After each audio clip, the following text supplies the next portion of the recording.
నందమూరి బాలకృష్ణ నటించిన గౌతమిపుత్ర శాతకర్ణి చిత్రం నేడు ప్రేక్షకుల ముందుకు వచ్చింది. భారీ అంచనాలున్న ఈ సినిమా కోసం ప్రపంచవ్యాప్తంగా ఉన్న తెలుగు ప్రేక్షకులు ఎంతో ఆసక్తిగా ఎదురు చూస్తున్నారు. ఈ సినిమా బాలయ్య కెరీర్ లో 100వ సినిమా అవడం వల్ల కూడా అంచనాలు మరింత పెరిగాయి. ఇక ఈ సినిమాను చూసేందుకు నందమూరి ఫ్యాన్స్ తో పాటు సాధారణ ప్రేక్షకులు మరియు సినీ వర్గాల వారు కూడా ఎంతో ఆసక్తి కనబరిచారు. నేడు ఉదయం హైదరాబాద్ లోని కూకట్పల్లి భ్రమరాంబ థియేటర్ లో ఈ సినిమా బెనిఫిట్ షో వేశారు. ఈ షోకు టాలీవుడ్ కు చెందిన ఎంతో మంది ప్రముఖులు హాజరయ్యారు. ఇక అదే షోకు టాలీవుడ్ జక్కన్న రాజమౌళి కూడా హాజరయ్యాడు. తనకి ఇష్టమైన టాలీవుడ్ హీరోల్లో బాలకృష్ణ ఒకరు అని, ఆయనతో కలిసి ఈ సినిమా చూడాలని వచ్చినట్లుగా రాజమౌళి చెప్పుకొచ్చారు. జక్కన్న బాలకృష్ణలు కలిసి శాతకర్ణి చూశారు. శాతకర్ణి అద్భుత కావ్యంలా ఉందని ఆయన తెలిపారు.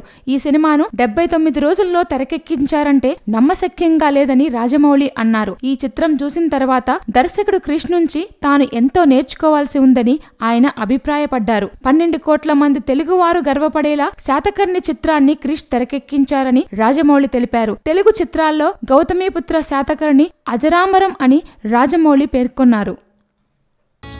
Please subscribe. Hi, it's me Purna. Please subscribe.